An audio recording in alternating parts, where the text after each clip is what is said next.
Okay, it's 2024, and looking at all of my notes, there's already so much. Sure, I could be referring to all the chaos that immediately happened once 2024 came around, but I'm actually referring to all the train-related stuff. In short, it's another major monthly video. You already know what time it is. Anyways, I'm wasting time.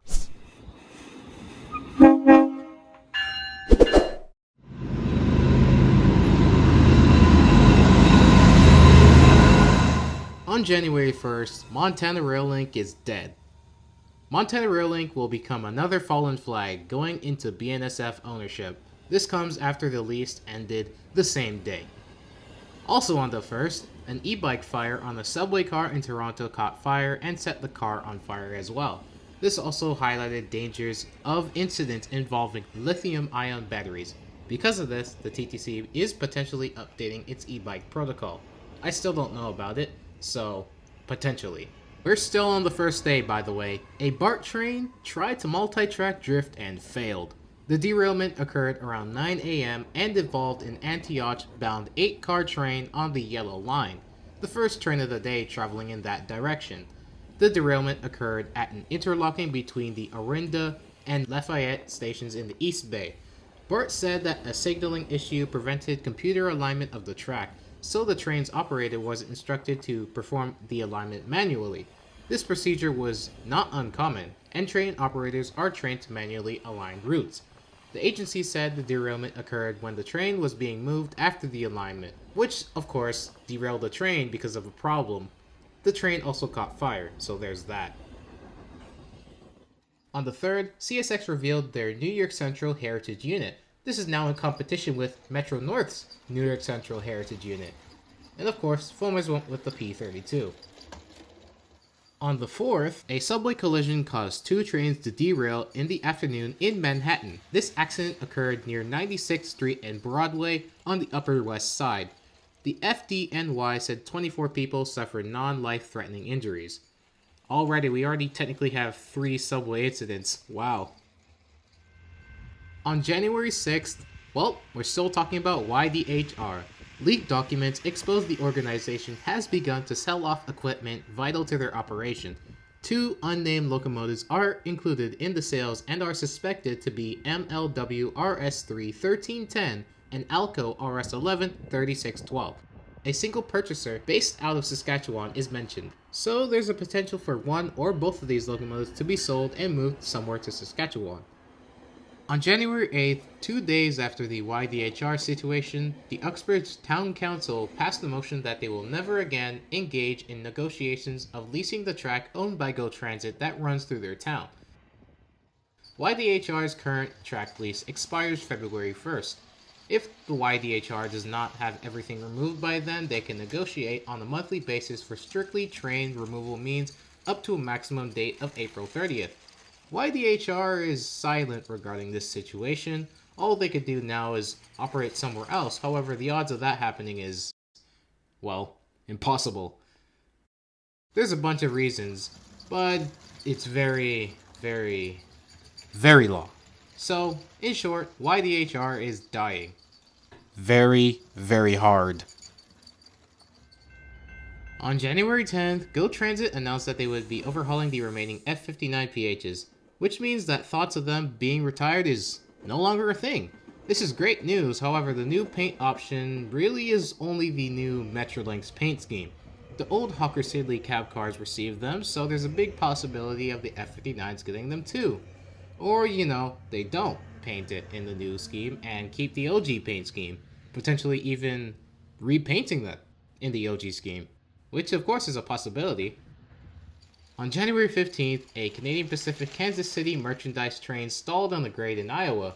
It then began running back down towards a BNSF train that was occupying the at-grade junction of the 2 main lines in Ottumwa. After a few tense minutes, the BNSF train cleared the diamond, and the CPKC crew was able to bring the train to a stop just 20 feet from the diamond. This is not the end, as another train stalled and did the same thing days later, prompting CPKC to put out new rules regarding stall situations. I'm not sure how that's gonna work, but they, I guess. On January 17th, a BNSF Jeep located in Sarnia, Ontario was spotted sideways? Wow, interesting. Like an entire 90-degree left turn. This is, well, pretty interesting and concerning how it happened. No footage is there, unfortunately, so this is the only thing we really have. On January 19th, San Diego temporarily became a corn zone. It still is as of the making of this video. This comes after the FRA removed the quiet zone due to it not actually being safe. Meaning horns will echo throughout downtown. Great for rail fans, but not for anyone living there. And since that area is primarily for businesses, it's gonna be, well, painful. On the 21st, in news that is shocking to mostly nobody, YDHR pretty much officially died. The YDHR began folding in on itself and has finally done so. They began selling off all equipment and, died. On the 22nd, CSX revealed their Monon paint scheme. Looks like this, Magnum. Anyways, it looks, something. It's okay. On the 23rd, a northbound GO train on GO Trance's Berry line struck a truck, and the impact made a huge dent on the right side. We are definitely not seeing cab car 344 for a while, as there's already a surplus of cab cars. A day later on the 24th, one of the new coaster CEM cab cars was spotted to have been graffitied on even before arrival. These new coaches and cab cars are overdue by 2 years, so I'm not even surprised. On the 25th, CPKC revealed that the 3/4 CAL unit had a tender, similar to the famed GTEL. Welcome back, you absolute buffoon of a locomotive. I'm just kidding. But yes, it really does look like a GTEL. Well, I guess we have a modern GTEL. On the 28th, Norfolk Southern did this to NS 4415.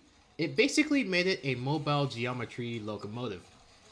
Pretty interesting, especially with the notable lights at the long hood forward end of the locomotive.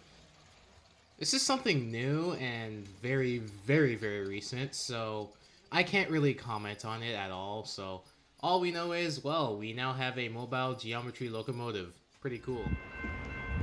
On the 29th, this was spotted. Amtrak 174, a P42, painted in Phase 7. To me it doesn't really fit, but at the same time it fits. Also on that consist was Amtrak cab car 6904, going to get repaired at the Beech Grove shops. On the 30th, an Amtrak long-distance train derailed after striking a truck. One of the units, Amtrak P40DC number 816, was completely totaled. The monocoque shell of it was completely ripped open in several places.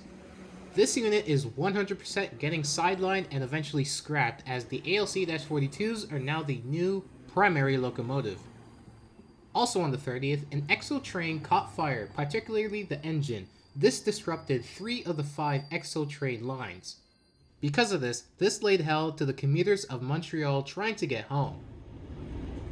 And lastly, throughout this entire month of January, VHA has been working very, very hard on the coaches they acquired. Here we have photos of them sandblasting the old paint and eventually are going to repaint it into the iconic old VIA scheme. Well, that's a wrap to the first month of this year, and I will say, as I said in the beginning of this video, that is a lot of stuff already. Can't wait for what comes in February and future months. But yeah, this was January, and I'll see you in February.